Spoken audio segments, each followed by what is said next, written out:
The last item I want to show you guys today is the weekly assignment outline. When you click into Blackboard and click on to the left of your screen, syllabus and important information right here, you guys will scroll down and the very last item you're going to see is the weekly assignment outline. There's also a link for you to open something up in Word. What I recommend you do is open this up, print it off, keep it in that kit with your textbook inside that box that you were given, and week by week as you complete things, I would mark it off. Once you first open it up and look at it, it's going to be overwhelming. You're going to feel like there's tons of information on it, but I gave you step by step, very detailed information, so it's easy to follow. But if you don't check things off as you go each week, you may have some trouble, okay? So promise me that you'll do that and it'll be very easy to follow. The information here on your screen basically is explaining everything that I'm telling you. You notice that I've bolded that you only have 5 days to complete your assignments, so you have from Monday until Friday at midnight to complete everything. Since you're given 5 days and 24 hours a day to complete them, no late work is accepted, okay? So what you're going to do is click on the link, and I've already done that for you. Whenever you click on it, this is what you're going to see, okay?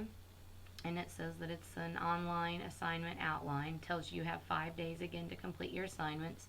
The only thing you're going to see different on my screen compared to what you guys will see when you open it, my dates are a little off right now because this is from whenever I created it this time last year, so I need to adjust that, but it will be correct when you guys open up your document.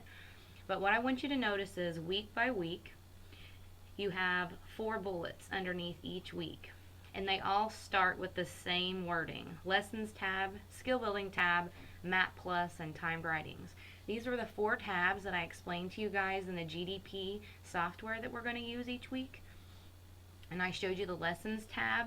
That was the first one we talked about. Starting from the top left of the screen on GDP towards the right, we started with Lessons tab. So I have given you step-by-step detail of what you need to do. So you would click on the Lessons tab, click on Unit 1, then go to Lesson 1, and you're going to complete Lessons 1A through 1J. Not just 1A and 1J, you're going to do all of them, okay? As you complete them in the software, it will start to place check marks beside what you guys have completed. Okay, so that also helps you to know where you left off the last time you clicked into that or logged on into that software. The second item you'll see each week is Skill Building tab. This is where you're going to do 12-second speed sprints. So I've given you the exact steps of what you want to click on.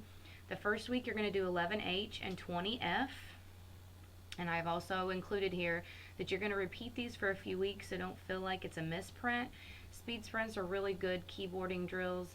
They're very short and sweet, but they help you build your speed, kind of build your confidence up a little bit. You can usually get pretty good scores on these. It's just a great warm-up, okay? The third thing you're going to do is click on Map Plus. This was the third tab that I showed you guys in GDP. And what I'm telling you here is you're going to complete A, S, D, F, J, K, and L, which is the home row. Okay, it's that middle row on your keyboard, and that's the most important row.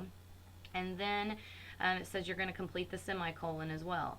So what I showed you guys in GDP was when you get to this Map Plus tab, it's going to show you a keyboard on the front of your screen. What you'll do is click on the A key on the keyboard on your screen and complete all of the lessons that go along with that letter. Then you'll move on to S, to D, to F, and then so on and so forth. So for a few weeks, you will have a Map Plus assignment, and one by one you will be completing those letters. Okay, that's all that means. The last thing that you guys are going to do each week, and this is the most important because this is where your grade comes from, are the timed writings. So you'll click on the Timed Writings tab. We're going to start with 1-minute time writings. Okay, so I tell you which one to do. You're going to do 1J. Then you're going to do a 2-minute timing, and it looks like 11I. Okay, and it says do each timed writing 2 times. I always have my students do time writings twice because your first one usually isn't wonderful, and from experience with myself, the more time writings I do, the better I get each time. So don't just settle for what you get. Do it 2 times if you want. I have some students that will do the same time writing 20 times or more over, If you want to do that, that's wonderful. You don't have to. I just require that you do at least 2 time writings on every one. So 1J you would do twice, 11I you would do twice. Okay? And you're going to see the same pattern throughout the entire semester. You notice every single week looks the same. As we scroll down, you continue to see that same pattern. Where it changes slightly is around week 8. You notice there's only three bullets here.